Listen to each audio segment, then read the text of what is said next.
You have the same affliction from Hollywood Ending. That's true, actually. Remember Hollywood Ending? The director goes blind. Yes. And then I guess I have to be like him and just pretend that I'm not blind and fake my way through the production of a movie. I think, yeah, it's best just to... And the comedy will just ensue naturally. Have you guys ever talked about Hollywood Ending? I think in passing we've made reference to it because it left a really sour taste in my mouth. Like, that's like one of my least favorite Woody movies. But over the last year, I've been very tempted to go back to it just because, like, it's definitely the broadest comedic concept in any Woody Allen movie. Just that he's blind and has to direct a movie while blind. So, maybe I'll go back to it and, be a little more delighted this time than I was as a younger version of myself. Yeah, I never caught that one. That one kind of doesn't have the biggest fan base compared to other ones, In high school, yeah, absolutely. And I remember really liking it because I saw it in high school. I was dating a girl who, I was like talking to her about really liking Woody Allen movies, and she's like, "Oh, I've seen one, and I really loved it. It's Hollywood Ending. You should definitely watch it." A friend of mine who I'll leave him nameless to protect his identity, but someone who, very august, serious figure, sort of in the film world. I had breakfast with him last year, and he just said completely seriously, almost somberly, Hollywood Ending is one of the late masterpieces. Wow. Yeah. He said it in such a way with no hint of mirth or smirking, where it was just so serious that I had seen it at that point. I liked that movie, but I don't think it's a masterpiece, but the way he said it, I just had to take him seriously. That guy told you it like it was a grim truth. It's like, Hollywood Ending. No, it really was. It was really said, like, this needs to be said. No pleasure in reporting this, but... Just one of the dark truths you learn is true growing up, Yeah, I don't know, man. You ever just feel like life is just catapulting towards like some greater purpose? Average fat cats with bloated ego. We are the only DJ crazy enough to tattoo Jackie Brown on his ass. This is Michael Mann, and I ride with Extended Clip. Welcome to Extended Clip. It is episode 375, and I'm one of your hosts, Eddie Averill. I'm Malcolm Baum. I'm JT White. And joining us on the Zoom from New York, New York, we have our New York correspondent of the podcast, multi-time returning champion, the managing editor of the Film Stage, and the founder of Amnesiascope, Nick Newman. What's up, Nick? Hey, guys. Great to be here. Very chuffed to get the title of New York correspondent, especially since last time I was on the show, I was on with Hesse, who I think just completely outclassed me, just ran circles around me in the riffing realm. Well, people hear that episode and they're like, wow, Hesse is so funny. She's just like the ideal Extended Clip guest. But what they didn't receive also was the rest of the evening in which Nick illuminated our minds with his cinephilic powers and his social graces that he is so known for in the Big Apple of New York. So Thank you. Yeah. It's hard to compete with the likes of Hesse. She got called up to the big leagues. She's like a honorary Chapo Trap House. That's like saying I went to dinner with Rodney Dangerfield and nobody laughed at my jokes. It's like no one's going to. Yeah, I feel much better putting it that way. Yeah. No, I do. I mean, if the non-Rodney Dangerfield. Yeah, what does it make me, Jackie Mason? Like the Caddyshack 2? Well, she's for the fun. Like, we're here for business, you know what I mean? We're really here for, like, the truth of, all these movies, so... If Hess was Rodney Dangerfield, if we're talking in Caddyshack terms, Nick is more of the Ted Knight, the serious dramatic actor who's brought in to play it straight and really be the MVP of the film. I think it's undisputed at this point in time that Ted Knight is the funniest person in Caddyshack. What about the Beaver? Or whatever. The Beaver is like Griffin Newman, Wow. him and Bill Murray, aka the other guy from that show, they're just running around. It's completely unconnected to the plot. It's actually unnecessary and makes the movie worse. But for some reason, people think it's funny. You know? Yeah. Yeah, who's the guy in Caddyshack who keeps commenting on 23-year-old girls' Instagrams? I guess I'll do that guy. He's just as cool as Bill Murray, you know? Yeah. Anyway. Bill Murray today, like the Bill Bill Murray Murray today, that gets in yes. Aziz Ansari movie, shut down. But I'm actually going to end that there. I'm not going to accuse anybody of anything. Man, where would Aziz Ansari fit in the 2025 Caddyshack-averse? Time will only tell. We'll see when Caddyshack 3 for Netflix eventually comes out. But regardless, that is not the topic of discussion today. The topic of discussion today is a towering film, a gigantic film by Jacques Rivette, possibly his most beloved film, especially by people who have actually seen them, because, you know, Out One is like probably his biggest thing. Like, everyone knows what Out One is, but very few people have actually taken the plunge and watched all 8 hours of it or whatever. And many people's main exposure to Jacques Rivette is his 1974 film, Celine and Julie Go Boating, also known as Phantom Ladies Over Paris, which I completely forgot about that like subtitle that's in English. And I'm not sure if that's what he wanted the English title to be or something like that. But I always love, and I think on this podcast, we always love a film with two titles, just to get into the mud of what those titles could possibly signify. But, you know, for an over 3 hour movie, I think we're going to have a lot more to talk about than simply the title. Nick, you selected this film. You brought Celine and Julie to the podcast. Why was it that you wanted to talk Rivette, and this one in particular? I was having a normal Tuesday morning, which was 20 minutes on my exercise bike, listening to extended clip. And somebody, I think it was you, Eddie, said that you had not really seen a lot of Rivette. And I texted you right away and said, if you ever want to talk Rivette, I'm happy to come on. For people listening, Eddie and I have talked about me coming back on. I am sort of inviting myself on, but it's, you know, I was like halfway through the door already. And I don't know, it's funny. Rivette is one of the more spectral figures in my cinephilia. I think he represents, more than almost any director, a composite of what I actually value in cinema. I don't think there's like any one director who can represent every single thing I value, but Rivette might come the closest to actually doing that. And yeah, I don't know. I take any excuse to rewatch one of his movies that I can. I have done The Complete Works, which does take you a while, because Out One is 13 hours, La Belle Noiseuse is 4 hours, L'amour fou is 4 hours. I was actually tallying it up, and only like a handful of his movies are shorter than 2.5 hours. But rewatching Celine and Julie yesterday, I just was about as happy as I can be watching a movie. And for something that is north of 3 hours that I've seen numerous times, it's total pleasure. It's a sprawl. It's kind of a hangout movie, but it's weirdly very tight, very focused, very intentful. Who wouldn't want to talk about it? Exactly. Who wouldn't want to watch it?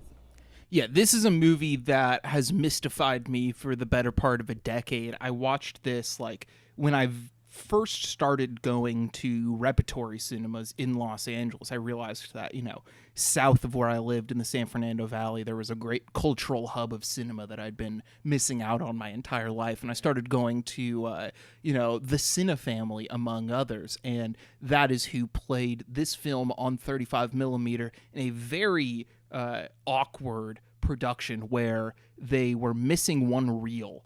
And so for 20 minutes, they switched over to not even a DCP, but just like a Blu-ray of the movie or a DVD of the movie for 20 minutes and then switched back to film, which credit where it's due. That's probably a pretty difficult thing to pull off as a projectionist to make it look decent. But regardless, it's a film that I always just associated with as being one great big rabbit hole dream that I couldn't really pin down at all. You know, this is a point in my life where, to be honest, I was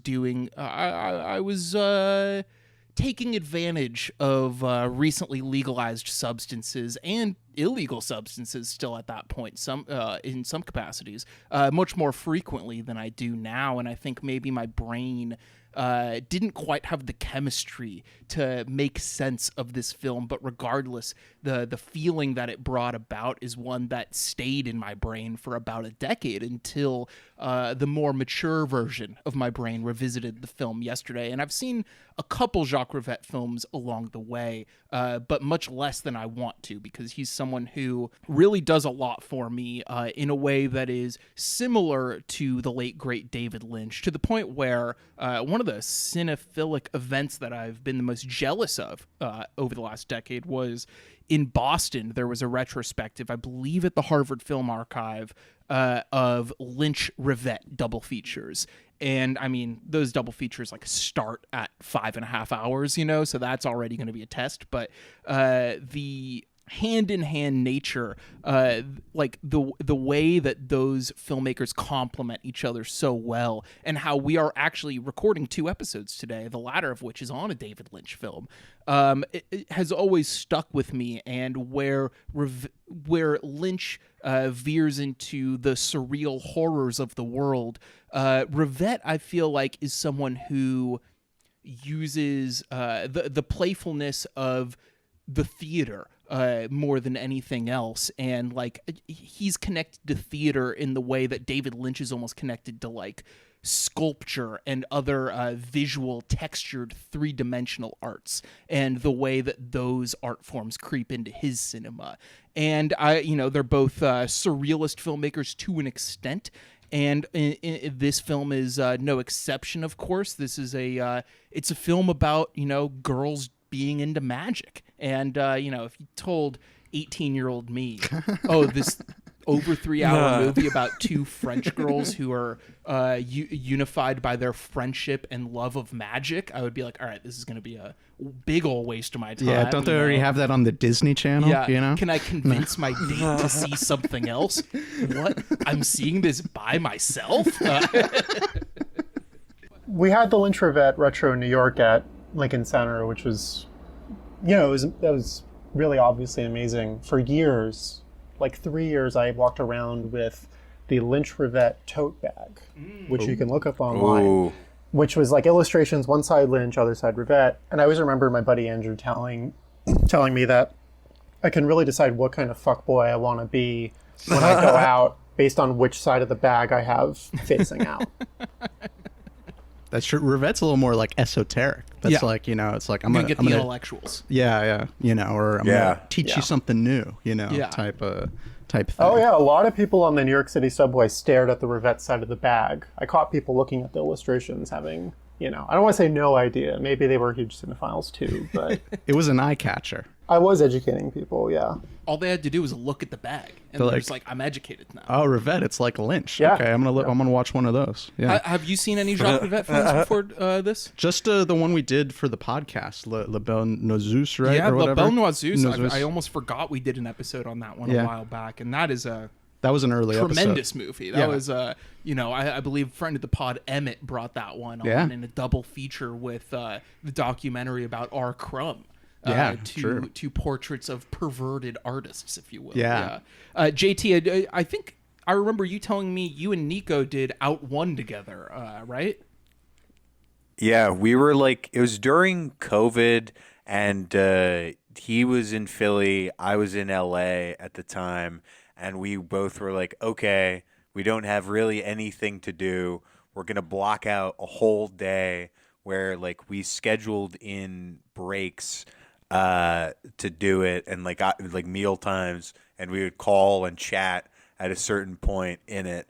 And I mean, it was like, I feel like maybe not the most optimal way to watch it, but like I don't know, I feel like that sort of like mania and like how it bent my mind, I felt like would suit a Rivette film. I also have like very early memories. Like I think Celine and Julie Go Boating was the first Rivette that I saw, and for some reason, like, I don't know, when I was like pretty young, I think either in like middle school or high school, I got my hands on like a file of it, like a really, really shitty DVD rip. Somehow I had stumbled upon it as a young boy. And I feel like the fact that it, like, I don't know, it was like the 480p, like it looked like an artifact in itself. And like having that be like sort of the first way in, and like first Rivette I saw, like, I don't know, similar to you, Eddie, where like, again, seeing it like a little bit older but still relatively young, like it was something that like I loved instantly, but just like completely mystified me, because it's just like I don't know, it the way he makes movies really break down, I feel like, many conventional notions of like what like narrative film can do. Absolutely. So, as a listener, you may be asking yourself, what is this movie? You're just talking about it in platitudes so far, talking about the director, not even talking about the movie. So, Celine and Julie Go Boating. This is a monumental, surrealist film about a pair of young girls in Paris, Celine and Julie, the title characters. And we start out by seeing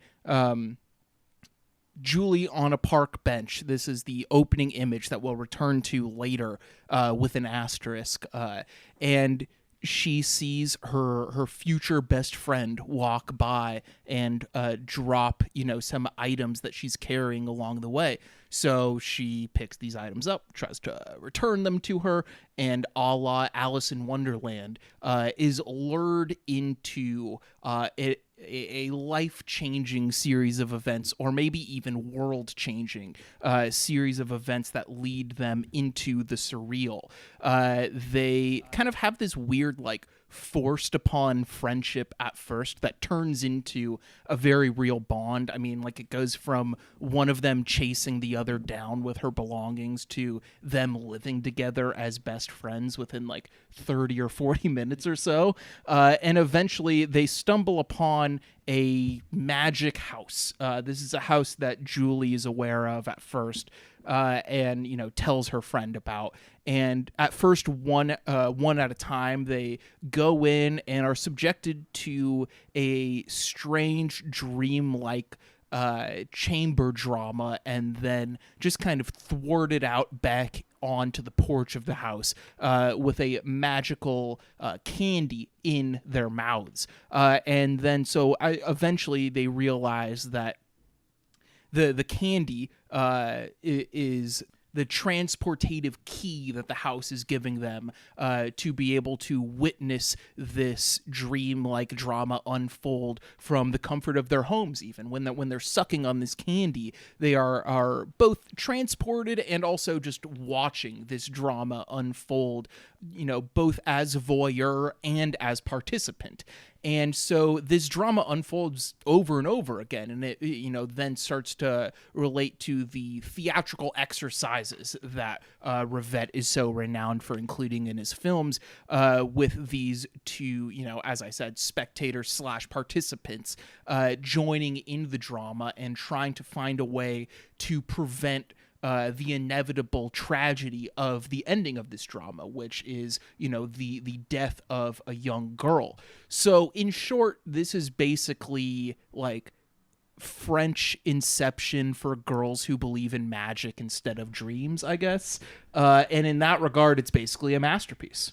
Yeah. No, watching this for the first time, much like you guys said, it was a bit to wrap my head around, but just off front, kind of with just like the first 20 minutes before we even kind of get into like the chamber drama, alternate reality, whatever.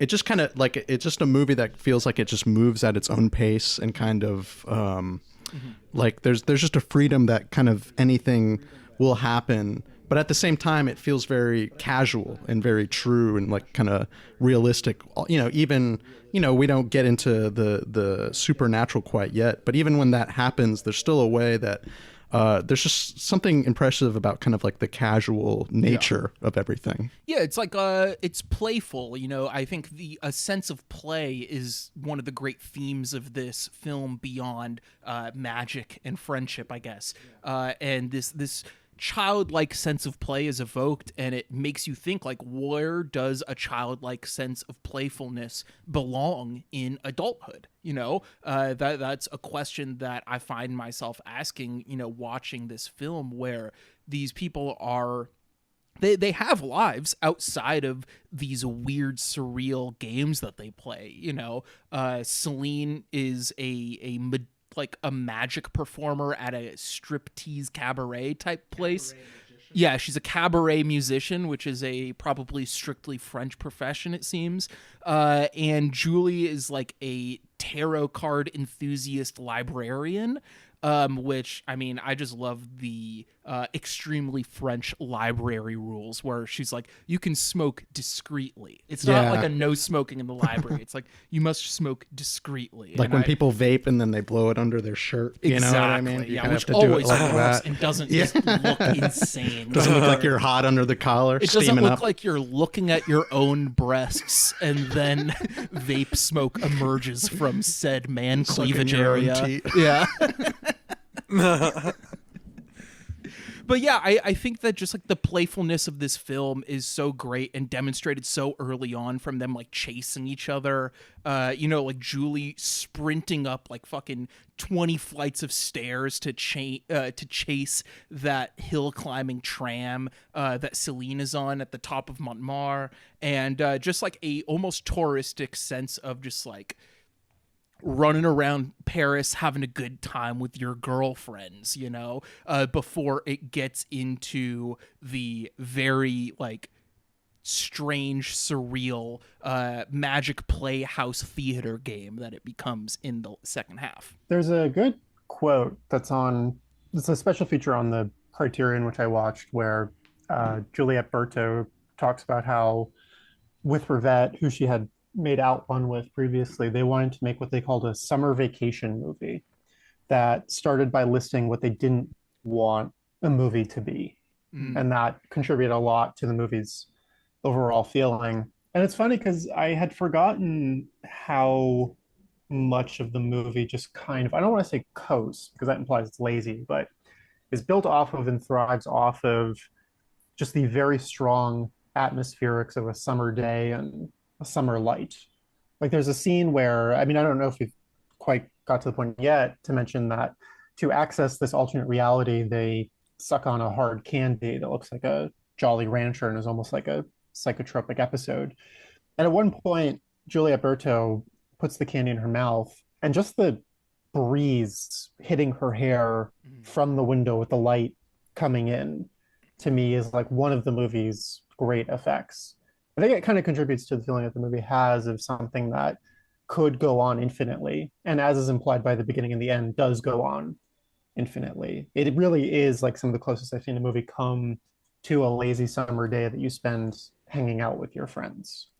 And to further the Lynch-Rivette comparisons, I think the shots of both of these actresses in the back of a taxi leaving the magic house, like with the lozenge or hard candy in their mouth or whatever, the way that the light hits them through the taxi cab and everything, with them kind of dissociating but also kind of in wonder just at what they think they may have just witnessed. It recalls a lot to me the iconic shot in Mulholland Drive of Naomi Watts leaning back in a car, and then that of course being, you know, crossfaded into a lower angle shot of palm trees that are, you know, on top of her face. And that is of course an iconic image from Mulholland Drive, but I really felt the same sensation when either of these women or both of them together are in the taxi cab. And yeah, just like the attention to detail here, because clearly this is a movie that like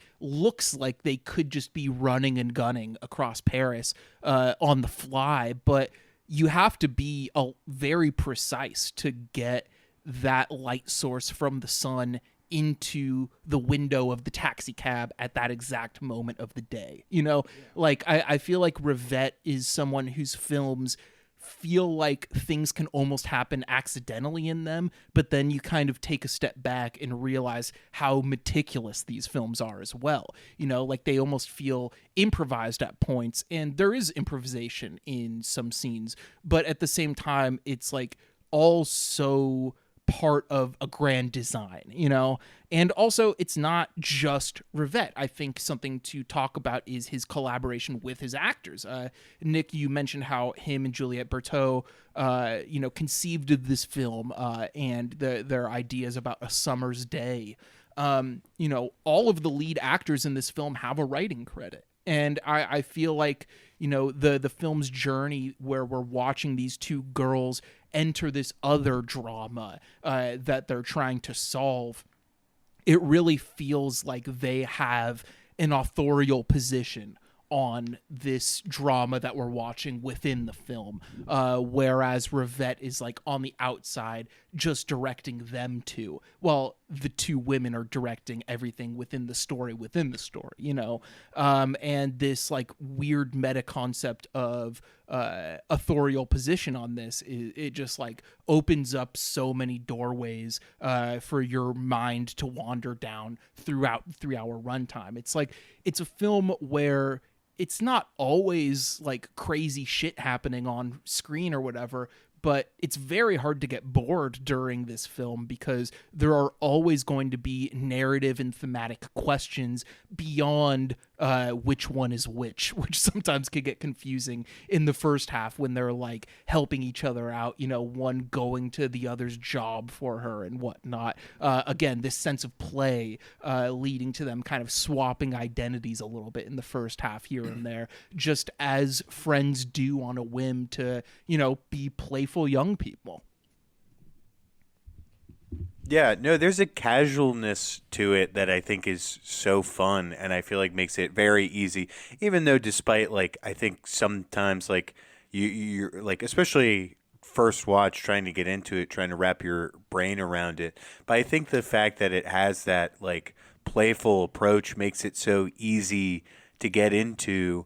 And then I think like the central like sort of magic and conceit with like sucking the candy, I think is something that like, I don't know, any like cinephile, I mean, not sucking on candy, any cinephile can do that at any movie theater. They just have to go to the snack bar. But like the idea of being able to play around in the movie and to be able to like mold the fiction around you.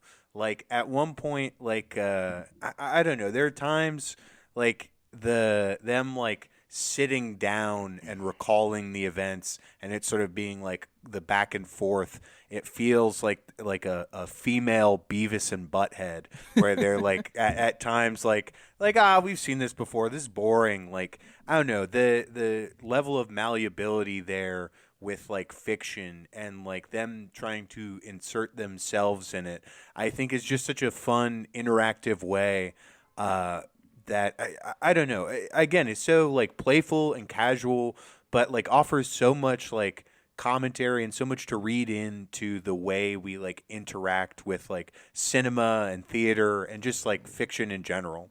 It's funny because watching the movie again, I had sort of forgotten that when the film is starting to get much more involved in its meta-narrative, which it's worth mentioning was written by a regular Rivette collaborator, Eduardo de Gregorio, and is heavily based on Henry James's novel, The Other House, where essentially this kind of murder subterfuge plot that they enter and they try to save a young child who is subject to the whims of these caretakers.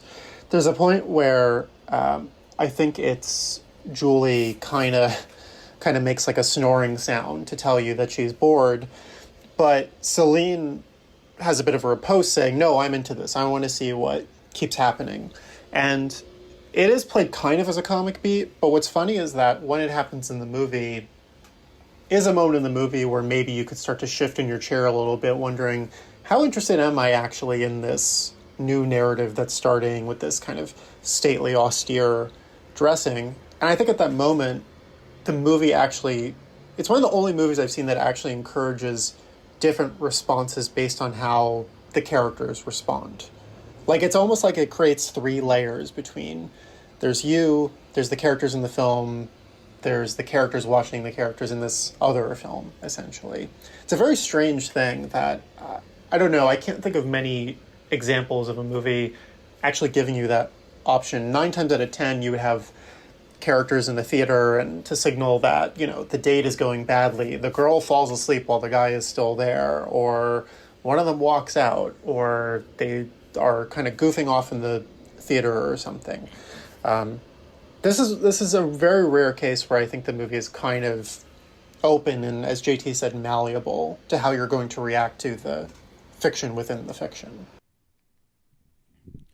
I also think that these shots of the 2 lead characters on the couch reacting, you know, beyond a Beavis and Butthead or even Once Upon a Time in Hollywood moment, such as, you know, Rick and Cliff watching FBI on the couch, it almost feels like an idea of film criticism within narrative film, you know, and that is very, very few filmmakers are able to achieve that, where, you know, the things they're saying about the story within the story could just be applied to film as a whole, and like differences in how different viewers approach dramatic narratives, and whether they're drawn or repellent from certain characters, and happenstances that are recurring in different narratives, you know. And I really find that interesting. And also, it reminded me,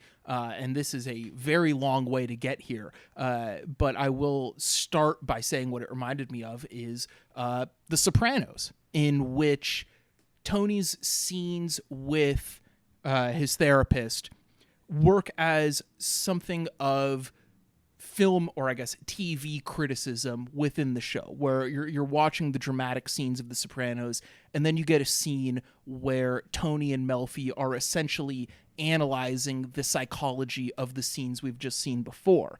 And the apex of this, as criticism within the narrative, is when Melfi introduces to Tony the idea of the Proustian Madeline.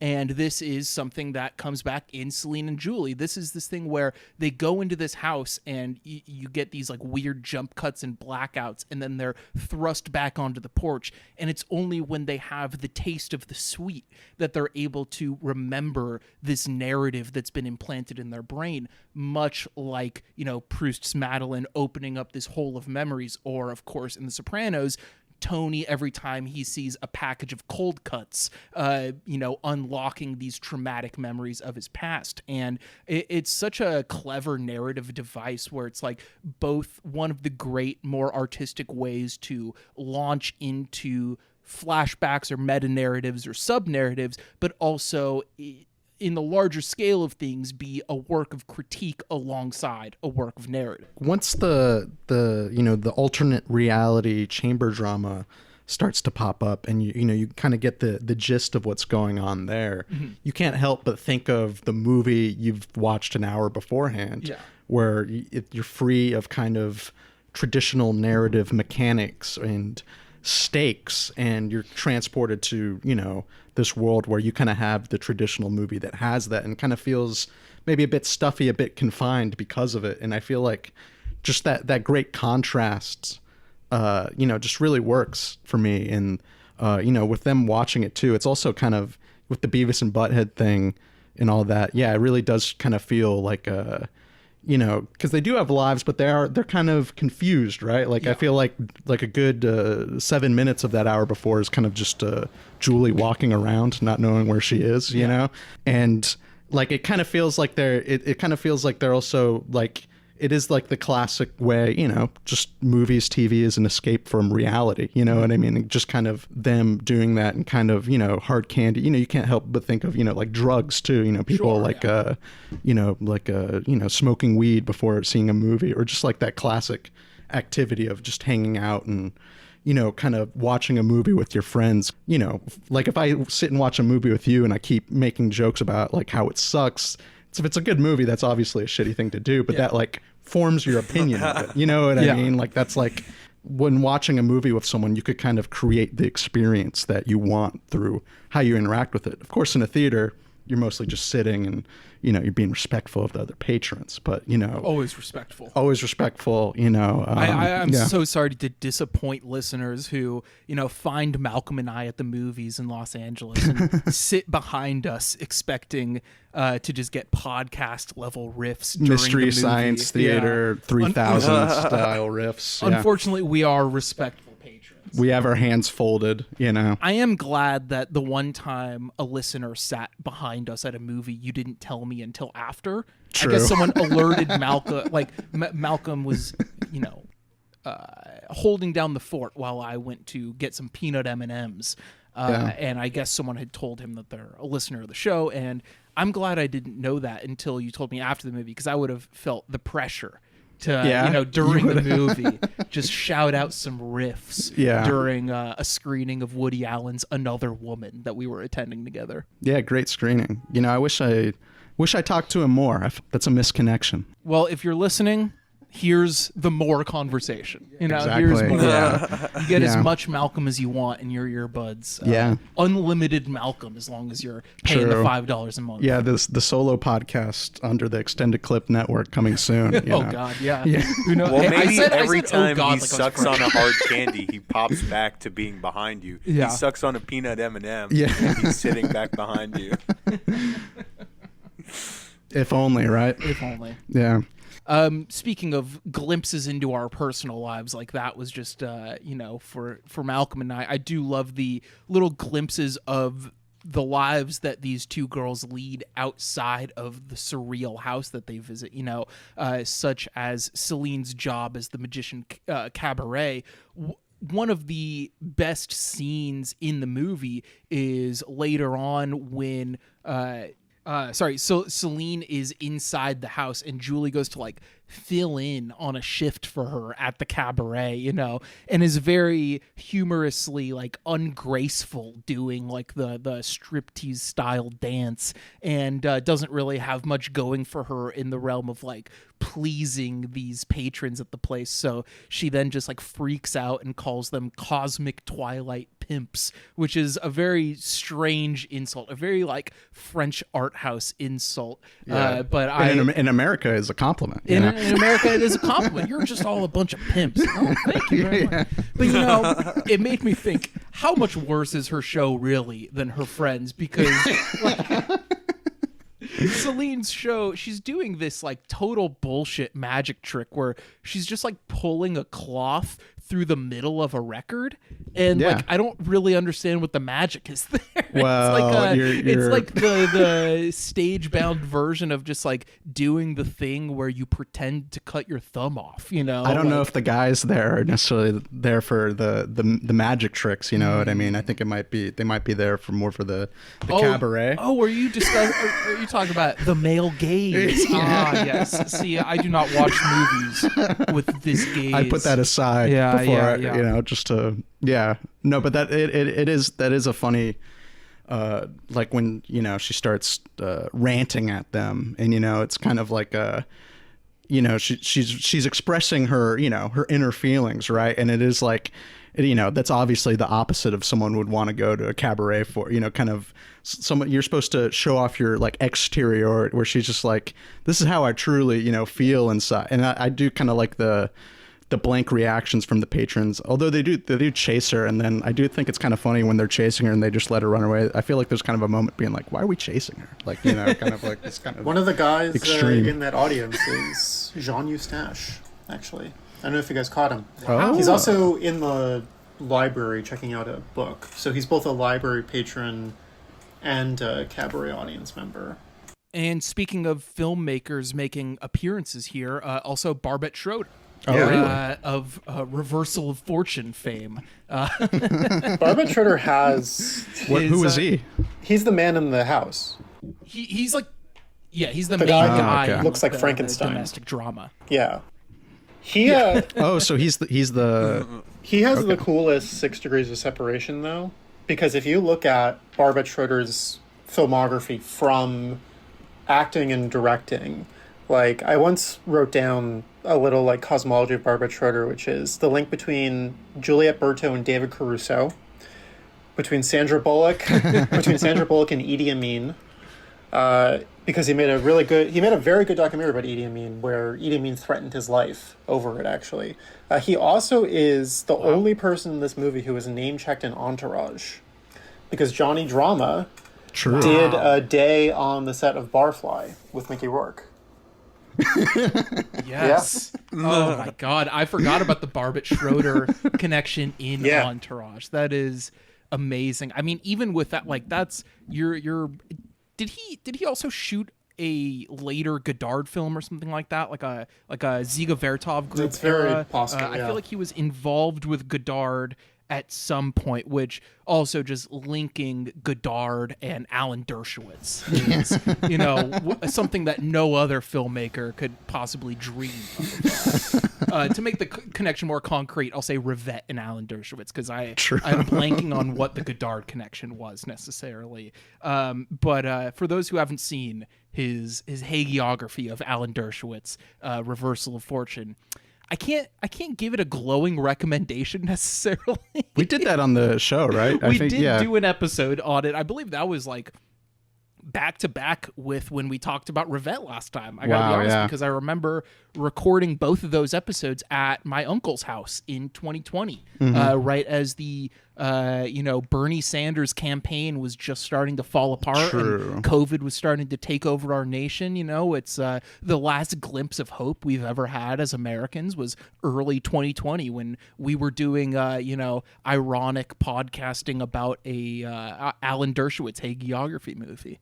Yeah, I mean, we don't need to talk about it further, but it is just, I just remember all the pickup basketball scenes and just Dershowitz just scoring all those points. It's just an amazing detail to put in your biopic, Look, he should have been hooping instead of protecting pedophiles. That's all I could say. I mean, he's pretty good Dershowitz. at protecting pedophiles, so That's true. I think he found his calling. As great as the film made him seem at basketball, he may still have his calling. I want the Barbet Schroeder movie about Sean Craig. That's the late style that I'm into. Yes, exactly. I feel like there's a lot of movies about him, even if they're not directly about him. You know what I mean? The Ghost Rider somehow is like part of the Craigiverse. Yeah, exactly. Definitely.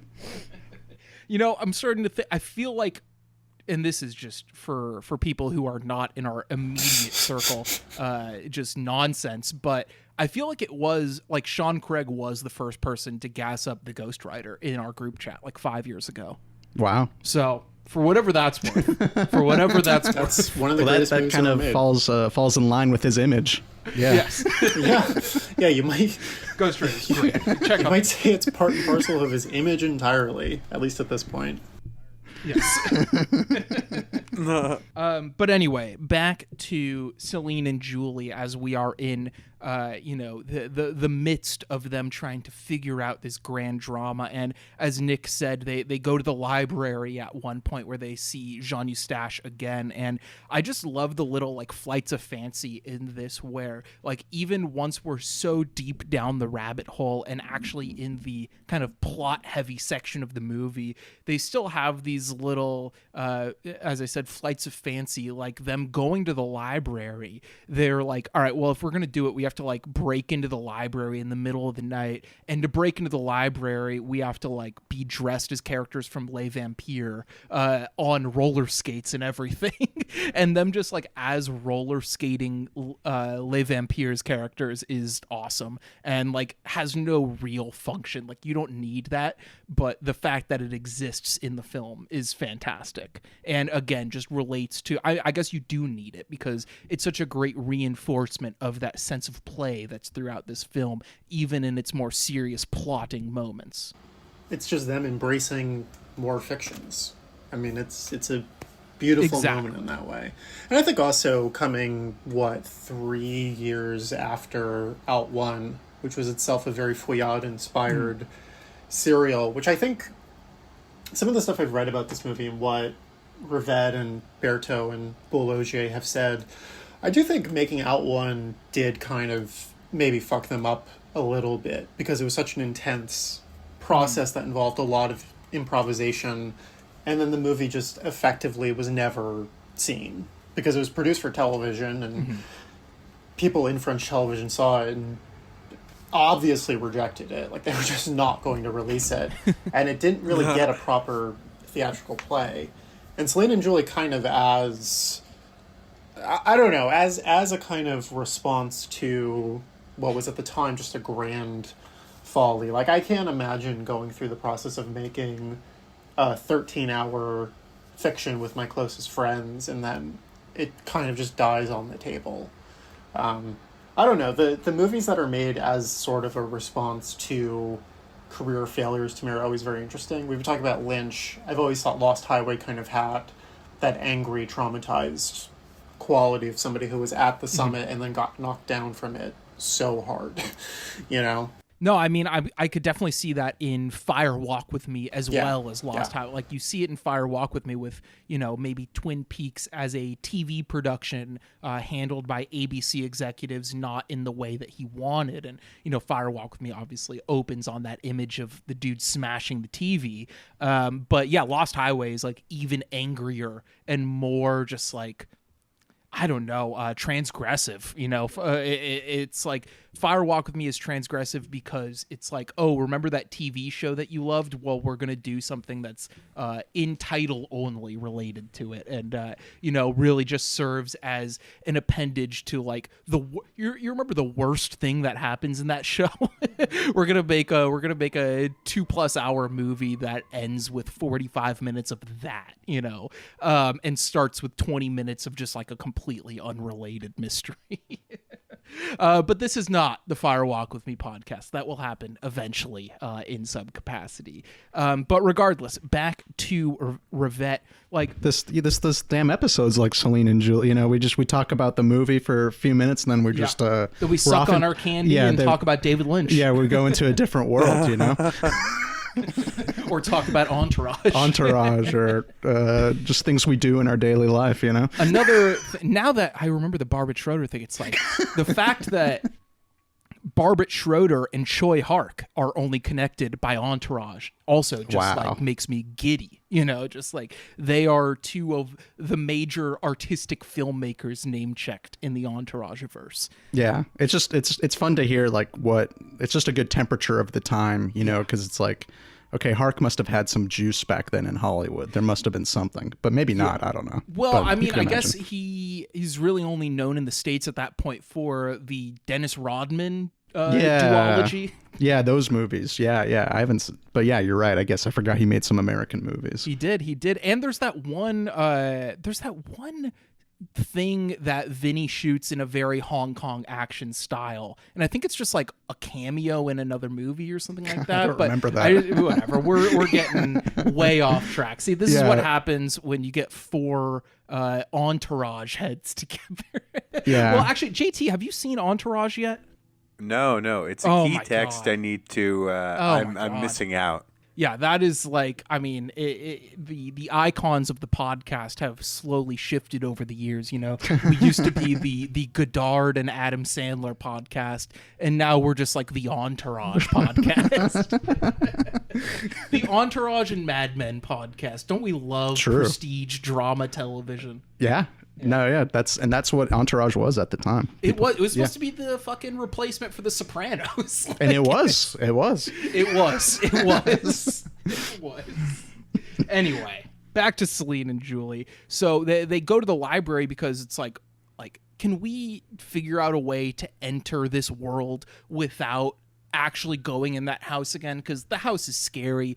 I don't like waking up in the back of a cab with a mysterious candy in my mouth. And by the way, I gotta say, a little gross, the candy action in this. Like, that candy's got to be covered in lint every time they take it out of their mouth and like put it in their purse or something like that, and then suck on it later. That's just reminds me of just like being a little kid and my grandma offering me a mint from her purse, and I'm like, that's a purse mint. I don't want that. That's like a gross purse. That shit's hot and ready. That's ready to. That's like a cooked meal.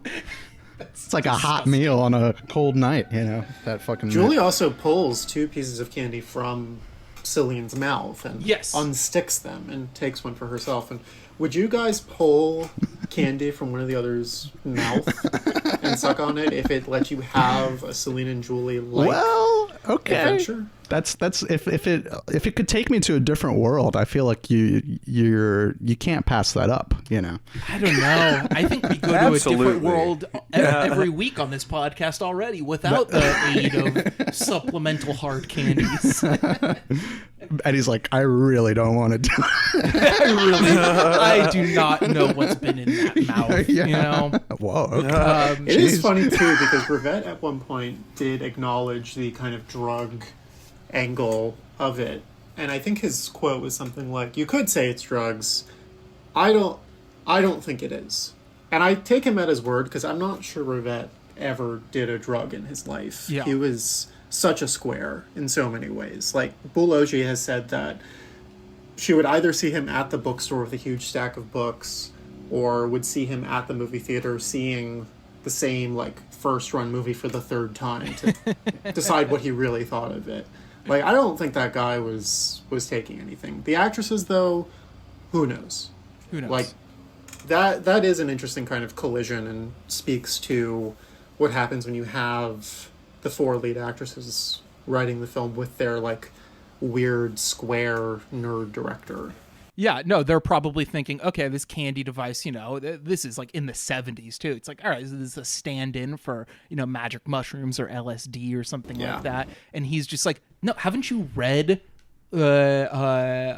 Lewis Carroll? Haven't you read Proust? Don't you know these are literary references, these hard candies, you know? Also, maybe he just independently came to the idea of drugs without thinking of them. He's just like, he invented drugs independently. He's like, what if there was something that you took and it transported you to a different place? That'd be crazy if that was real. That'd be like if the worst writers ever were in the Mad Men writing room, and like when like they're like, all right, I like this idea of Pete Campbell thinking he arrived at the idea of direct marketing independently, but this is a show about the 60s. Let's have him invent drugs. Yeah. But yeah, I think the beauty of it, it's just like, yeah, it's something, it's all open to interpretation. There's no like, you know, I'm sure he probably maybe didn't literally mean it as drugs, but like there's such an openness to the movie where you could just project whatever onto it in a sense. Also, their visit to the library, you know, the fruits that it brings is ingredients to make hallucinogenic potions, you know, like they find a way to recreate the magic of the candy through a drink, and they get the recipe from the library, which I love this world where like every book is about magic, you know, like when we open on Julie at the park bench, she's reading a book of spells, you know, and then they're like, all right, let's go to the magic library and figure out how to re-enter this realm. And it's, you know, at once both like a horror kind of trope where it's like the Evil Dead or something like that, where you find the ancient texts and that's how you unlock the mystery or something like that. And it's also like so many mystery crime films, like the first one that comes to mind is Seven, where the key to unlocking the mystery is simply going to the library, you know, forbidden knowledge. Marquis de Sade, as Brad Pitt says in that movie.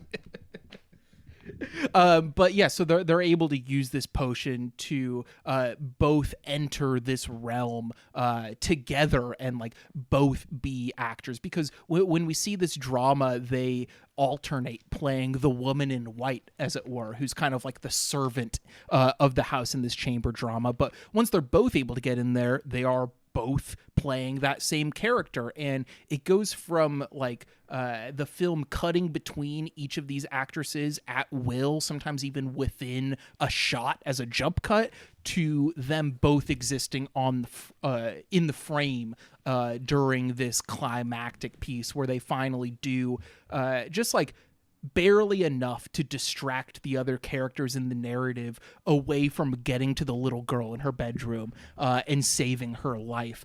And then they awake with her. And the little girl is in their apartment with them, and they say, hey, let's go boating. And very, you know, like obnoxious viewers will say, finally, after 3 hours, they are going to go boating. But it's one of the great like dream fake outs ever. I was just rewatching Dressed to Kill, and I was like, man, nobody is better at the fake out dream than Brian De Palma. Nobody is better at faking you out in terms of that, waking up, thinking you're back to normal, and then waking you up again, you know? And then I remembered the end of this movie is just like insane, where you think it's all back to normal and the two girls are on a boat with the little girl they rescued.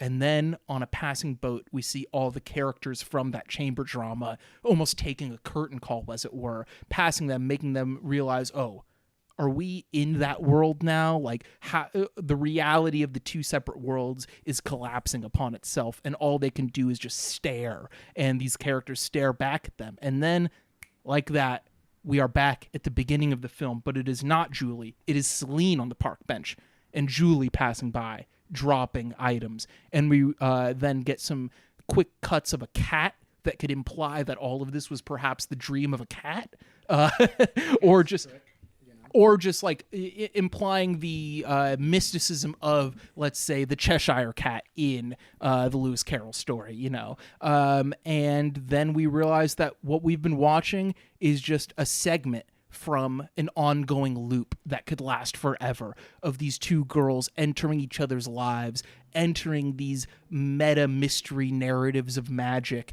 and then coming out just having swapped identities, and it'll go on forever. And I just adore that ending. And it's a movie that, like, when you first finish it, it does have the kind of mind equals blown feeling that you get, as I jokingly, invoked Inception for girls earlier. But unlike Christopher Nolan, I think that it leaves you with more questions than answers. And that is why, it is a film that continues to mystify. It's a film that, after a decade, I was like, okay, I'm going to rewatch it now. And this time, I won't just enjoy it. I'll get it, you know? And did I get it this time? A little more, you know? Did I enjoy it more this time? Of course. This is a film that gets better every time you watch it, despite the fact that it leading you into this rabbit hole seems to be something that maybe you would only get pleasure out of the first time, you know? But it really just intensifies with pleasure, especially when you take that ending into consideration. It really becomes an infinitely watchable movie where it's like, well, I could be just like these characters and just relive this over and over forever. And I think it's just such a high feat of cinema. And I am going to give this 5 bullets for voting. What about you, Malcolm?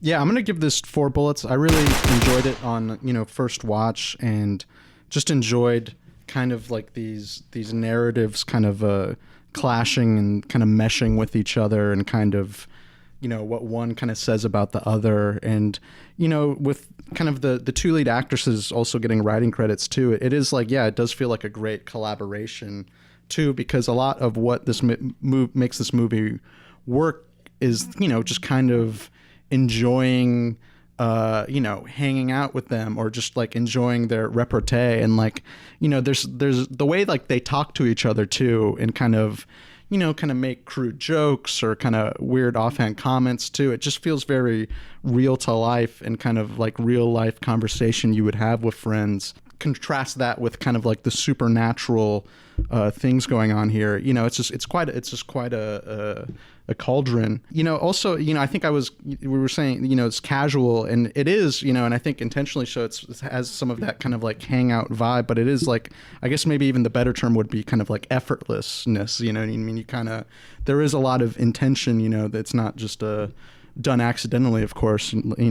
Most movies aren't done accidentally, I guess, but like the effortlessness is just, you don't really feel kind of the heave of everything going on, but there is a lot of things going on, and there's a lot to wrap your head around. So, it reminded me again, like when we watched La Belle Zeus, I need to watch more Rivette. He's a guy I need to get more into, because also, yeah, it just feels very unique too. I feel like, there's some similarities in other filmmakers, but I don't quite get this experience watching other people's movies. JT, what about you? I'm going 5 bullets on this one. I love, like, the ending in particular, as we're talking about. Like, I feel like throughout the movie, like, I mean, at least when they introduce, like, this alternate world sort of concept, you kind of, like, figure it out. I mean, not really, but, like, they're like a set of rules, kind of. And then, like, sort of flipping that there at the end, where it's just like, okay, well,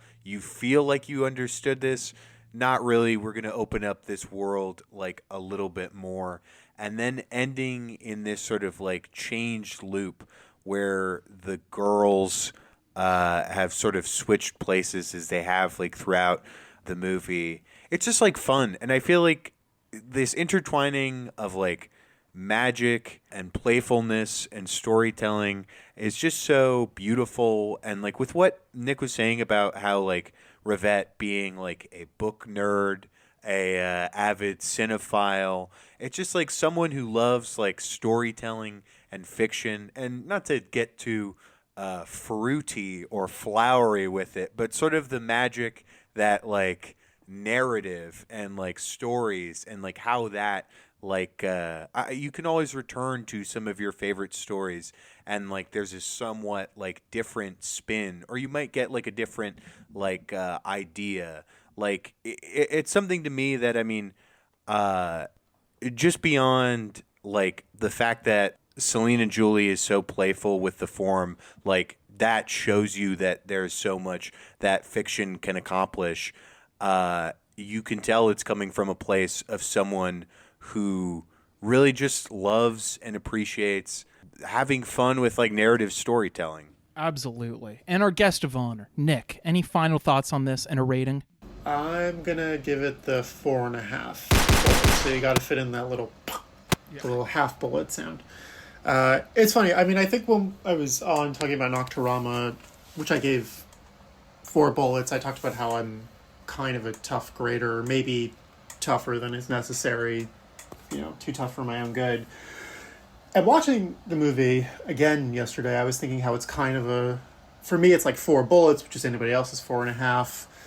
But talking about it, thinking about it, and Eddie, what you were saying about the movie having a kind of infinite looping quality just sort of emphasizes how it really is kind of truly one of the movies of my life. A movie that I know I will revisit and turn over probably as long as I'm watching movies. And something I kind of wanted to mention, which I think we're getting at a little bit, there's a weird kind of... It's like this is a movie that goes into the past to, a sort of pre-cinematic storytelling. It goes into Henry James. It has early cinema of Fouillade. But it also has a weirdly prescient, anticipatory thing in that it is almost like a movie about gaming culture. And I remember watching this movie for the first time in 2015 when YouTube modding videos were really big on YouTube, which I'm sure you guys have seen, where, you play Grand Theft Auto, but your character is like Adam Sandler or something because somebody puts in code and then suddenly you're playing it as like Adam Sandler and Punch Drunk Love or whatever. And like this is a movie about the way that we insert ourselves into the fictions we love and how it goes into the past, but it somehow anticipates a lot of fandom, of obsessiveness. And I'm thinking about it and I'm like, well, what else is this movie going to uncover for me in time? Like what is going to happen in sort of fandom culture in 10, 15 years, and suddenly Celine and Julie is going to somehow have anticipated it. And that way it's one of the ultimate movies, it's one of the ultimate fictions. It makes me feel like a fool for not continuing the big Rivette rewatch I had started a couple of years ago. I got to get back to it. I'm excited for you guys to see more of his movies because I really think you can't go wrong. Even the ones that aren't as good are good. They're still worth watching. They're still worth discovering. Like, have any of you guys seen Duel from 1976? Oh, I love that one. That one's so sick. Yeah. I have not seen that one yet. I mean, I think that is just, oh my God, one of the great movies. Possibly my favorite one. I had Out One on my Sight and Sound list. Duel somehow might be better. You got to scale the mountain of Out One eventually. I don't know. It was great rewatching it. It brought me back to being 22, just graduated college, was optimistic about my future. Watching it today is a different story, but you know what? Watching it again, I was like, there's still shit to love. Yeah. The movies we love, we still love them. They're still great. So, 4.5 bullets for me. And I think that idea of it being a movie to revisit for the rest of your life, like, obviously part of that is that it is a movie that requires some effort. You know, it's a 3+ hour movie, and it's not exactly. I'm trying to think of a more junky 3-hour movie. It's not Gladiator. You know, it's not just nonstop action or something. Pirates like of the that. Caribbean 2. Exactly. I'm sure that reaches the 180-minute mark. But the fact that it says so much about spectatorship and your own involvement with the storytelling that you have made such a big part of your life makes me really just want to check in with it at different parts of my life, as I have already so far, where it's like, you know, me as a 20-year-old versus me as a 30-year-old. What I got out of the movie is completely different. And this is a phenomenon I brought up when we were talking about Tarkovsky, because he was like, you know, that's when I first saw this movie, that was when I had first gone through all the Tarkovsky films already for the first time. And I was a very impressionable cinephile in the art house realm. And I think now I'm a little more hard to please, I guess you could say, having seen so much over the last 10 years. But it's a film that, you know, beyond what I get out of it, it's a film that tells me things about myself that I wasn't aware of yet, you know? And I think that that is why I want to keep going back to it. Who would have thought that a film about two French women could work so well as a mirror? But it's like, I think what Rivette is getting at, as someone who has plunged himself so deep into the arts of cinema and literature, among other art forms, I'm sure, is that, like, I have something of a relationship to those two mediums that, you know, it's not the same as Rivette's, obviously. I'm not some instant classic filmmaker making these ambitious projects. I'm just a guy with a podcast, but it makes me think about my relationship to the mediums in a way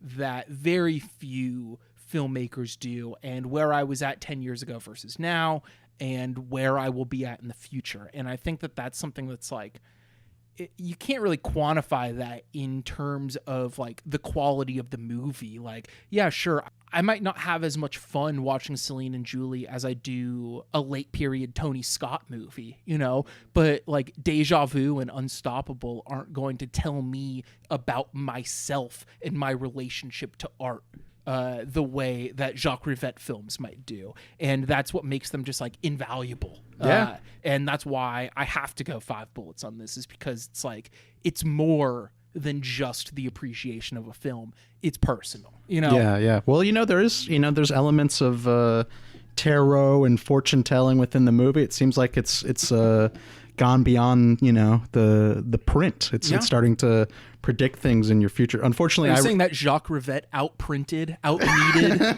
Tony Scott. They went print for print, you know. Unfortunately, I'm watching older movies. I'm relating more to the shithead dad, you know, that everybody blames everything on. You know, I'm just like, damn, you know, maybe cut him a little bit of slack. Maybe cut him a little bit. Maybe cut that old dad a little slack. And yet, I will say, Celine and Julie, Deja Vu double feature. It works. It works. Absolutely. They're about jumping into something. They're about saving somebody, right? It works. Yeah. It works. I mean, they both have that kind of Vertigo-esque conceit. That is going to do it for the 377th episode of Extended Clip.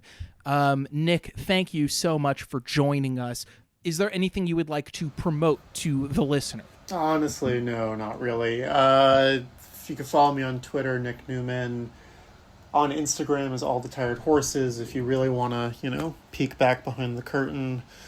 I might start an Instagram for... I probably have to start an Instagram for the Amnesiascope thing, because I fucking hate posting on my main grid, like the screenshots. I hate doing it. Trust me. But, you know, you gotta promote. So maybe by the time this airs, there'll be an Amnesiascope Instagram. If not, just, you know, keep typing it in every morning. Look at the Instagram story of the girl you like, look at the guy you hate, and then type in Amnesiascope. That's the perfect 1, 2, 3. That's a daily routine for anyone looking to They add tried more it, structure to their I lives. switch the order of operations. I start with hate. That's real champion. Got to Bowl full of nails. go onto your burner account, look at the Instagram story of the guy you hate, you know. Well, they can see who views these things. Yeah, this is you want an Instagram story hack. Instagram story hack. you could slide over and just see half of someone's story. Yeah. Doesn't count as a true. view. Wow. A real peek behind the curtain. Little peek. Just That's for the peepers. Yeah, exactly. That's for the real peepers out there. If you want to go undetected. And I know. Extended clip is peepers, haters, yearners. You should do that like the jerkers. Yeah, have you guys ever seen when James Ellroy introduces a reading of one of his books? He says it's like good evening, peepers, prowlers, pederasts, panty sniffers, pedos, pimps, punks, creeps, or something. I feel like extended clip is good evening, yearners, peepers, haters, jerkers.